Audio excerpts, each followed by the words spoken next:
بسم اللہ الرحمن الرحیم۔ السلام علیکم، آپ دیکھ رہے ہیں ہمارا یوٹیوب چینل۔ آج کی اس ویڈیو میں ہم آپ کو بتائیں گے سلطان محمود کی شیخ ابوالحسن کھرقانی سے ملاقات۔ تاریخ بنائے گیتی میں بیان کیا گیا ہے کہ جب سلطان محمود خراسان گیا تو اس کے دل میں شیخ ابوالحسن کھرقانی سلسلہ نقشبندیہ ایک مشہور بزرگ سے ملاقات کرنے کا خیال پیدا ہوا، لیکن اس شوق کے ساتھ ساتھ اسے یہ خوف بھی لاحق ہوا کہ وہ خراسان میں اس بزرگ سے ملنے کے لیے نہیں آیا ہے، بلکہ ملکی سیاست کے پیش نظر اس نے اس علاقے کا سفر اختیار کیا، لہٰذا سیاست کی بدولت خداوندی تعالیٰ کے خاص بندوں کی زیارت کرنا پاس ادب سے دور ہے۔ اس وجہ سے اس نے شیخ ابوالحسن سے ملاقات کرنے کا ارادہ ترک کر دیا اور خراسان سے ہندوستان کی طرف چلا گیا۔ وہاں معرکہ آرائیاں کرنے کے بعد غزنی واپسی آیا۔ غزنی پہنچ کر اس نے شیخ ابوالحسن کھرقانی کی زیارت کے لیے احرام باندھا اور کھرقان روانہ ہو گیا۔ جب سلطان محمود کھرقان پہنچا تو اس نے ایک شخص کو شیخ صاحب کی خدمت میں روانہ کیا اور یہ پیغام بھجوایا کہ بادشاہ آپ سے ملنے کے لیے غزنی سے چل کر یہاں آیا ہے۔ اب اخلاق کا تقاضا یہی ہے کہ آپ بھی اپنی خانقاہ سے باہر نکل کر آئیں اور مجھ سے ملاقات کریں۔ اس کے ساتھ ہی محمود نے قاصد سے یہ کہہ دیا کہ اگر حضرت شیخ باہر آنے سے انکار کریں تو انہیں یہ فرمان خداوندی سنا دینا کہ اے ایمان والو، اطاعت کرو خدا کی اور اطاعت کرو رسول کی اور ان لوگوں کی جو تم پر حاکم ہیں۔ قاصد نے حضرت شیخ کی خدمت میں سلطان محمود کا پیغام پہنچایا۔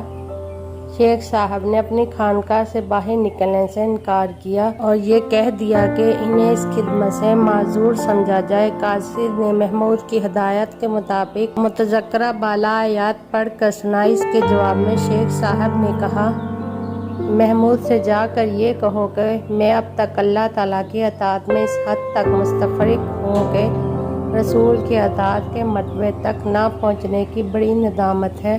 ایسی صورت میں حاکم کی اطاعت کی طرف کیسے توجہ کر سکتا ہوں؟ قاصد واپس چلا گیا۔ اس نے شیخ صاحب کا جواب سلطان محمود کو سنایا۔ سلطان محمود یہ سن کر رویا اور اس سے کہا، چلو ہم خود ہی شیخ صاحب کے پاس چل کر لطف ملاقات زیارت حاصل کریں۔ یہ مرد حق آگاہ ایسا نہیں ہے جیسا کہ ہم نے غلطی سے اسے سمجھ رکھا ہے۔ یہ کہہ کر سلطان محمود حضرت شیخ کی طرف روانہ ہوا۔ اس انداز سے خود تو ایاز کا لباس پہنا اور اپنے کپڑے ایاز کو پہنائے اور 10 عدد کنیزوں کو غلاموں کے کپڑے پہنا کر اپنے ساتھ لے لیا۔ جب یہ لوگ شیخ صاحب کی خدمت میں پہنچے اور ان سے السلام علیکم کی، شیخ نے سلام کا جواب تو دے دیا لیکن وہ تعظیم کے لیے اٹھ کر کھڑے نہ ہوئے اور محمود جس نے ایاز کے کپڑے پہن رکھے تھے کی طرف کوئی توجہ نہ دی، بلکہ ایاز جس نے محمود کا لباس زیب تن کیا ہوا تھا اس کی طرف ملتفت ہوئے اور اس سے کچھ فرمانے کے لیے آمادہ ہوئے۔ اس پر ایاز جنی اصل میں محمود نے شیخ صاحب سے کہا، اس کی کیا وجہ ہے کہ آپ نہ تو بادشاہ کی تعظیم کے لیے اٹھے اور نہ ہی اس کی طرف توجہ کی؟ کیا فقر جال کی یہی کائنات ہے کہ بادشاہ کو اس طرح نظر انداز کیا جائے؟ شیخ صاحب نے جواب دیا، ہاں جال تو یہی ہے، لیکن تیر مشاڑ لیا اس بال کا گرفتار نہیں ہے۔ تو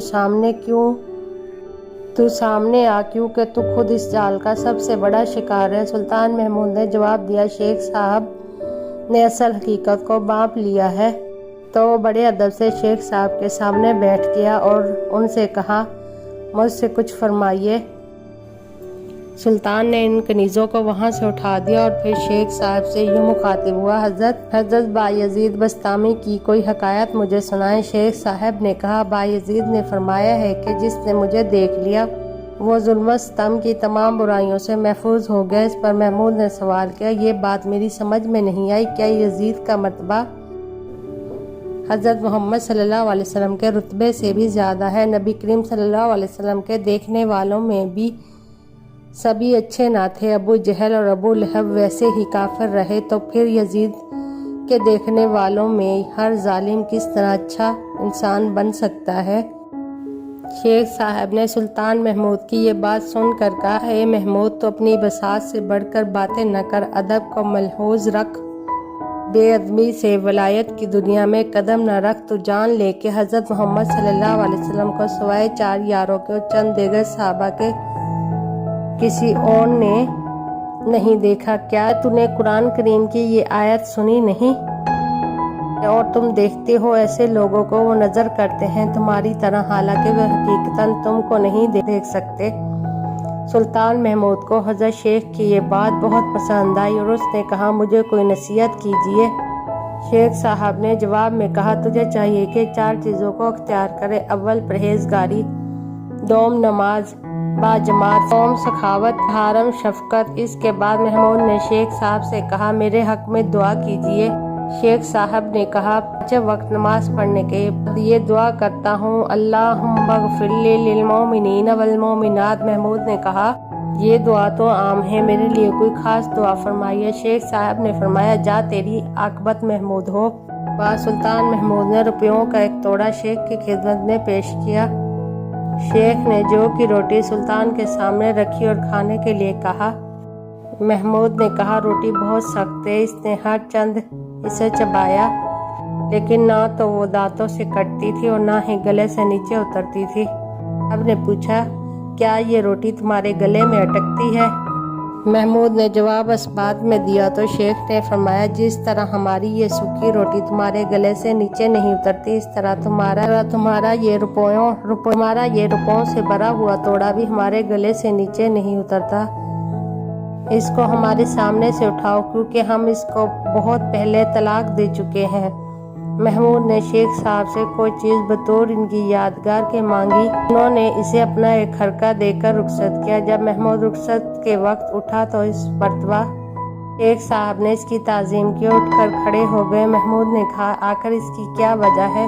जब मैं आपके पास आया था तो आपने मेरी बिल्कुल कोई परवाह नहीं की थी, लेकिन अब आप मेरे लिए उठ खड़े हो गए। शेख साहब ने जवाब दिया, जब तुम मेरे पास आए थे उस वक्त तुम बादशाही के गुरूर में सरशार थे, इम्तिहान करने की गर्ज से आए थे, लेकिन अब तुम आजिज़ी और इंकिसारी के साथ वापस जा रहे हो।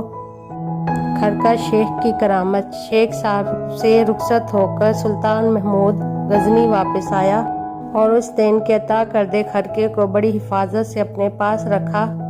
ज़माने में महमूद ने सोमनाथ पर हमला किया था और परम और दाशलीम से इसकी जंग हुई थी।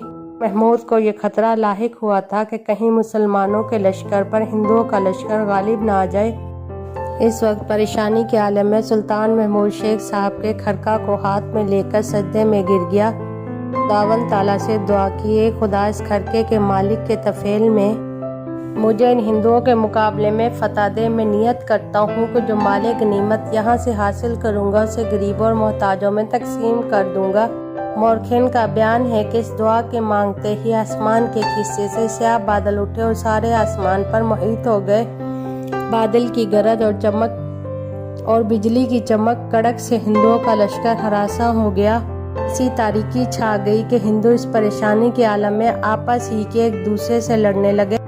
हिंदुओं के इस बाहमी जंग की वजह से परम देव की फौज मैदान जंग से भाग निकली। यूं मुसलमानों ने हिंदुओं पर फतह पाई।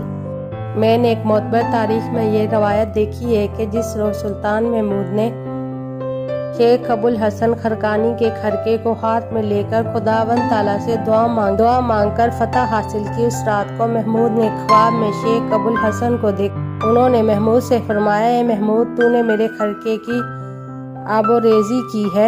फतह की दुआ की जगह तमाम गैर मुस्लिमों के इस्लाम ले आने की दुआ करता तो वो भी कबूल हो जाती। जामिल हकायत में ये लिखा है कि जब सुल्तान महमूद शेख साहब की खिदमत में पहुंचा तो उसने शेख साहब से कहा, अगरचा खरासान में मुझे बहुत से ज़रूरी काम थे, लेकिन मैं इन तमाम कामों को नज़रअंदाज करके गजनी से यहाँ तौर पर आपकी ज़ियारत के मकसद से आया हूँ। साहब ने जवाब दिया, अगर तूने गजनी से मेरी ज़ियारत का एहराम बांधा है तो क्या ताज्जुब के बरकत से लोग खाना काबा से तेरी ज़ियारत का एहराम बांधकर गजनी में आए। सुभान अल्लाह। सुल्तान महमूद की बरतरी का अंदाज़ा इससे हो सकता है कि शेख अबुल हसन खरकानी ने इसकी बाबत ये अल्फाज कहे, अगली वीडियो में हम आपको बताएंगे एक जवारी का दिलचस्प वाक़या। वीडियो अच्छी लगी हो तो लाइक और सब्सक्राइब करें। शुक्रिया।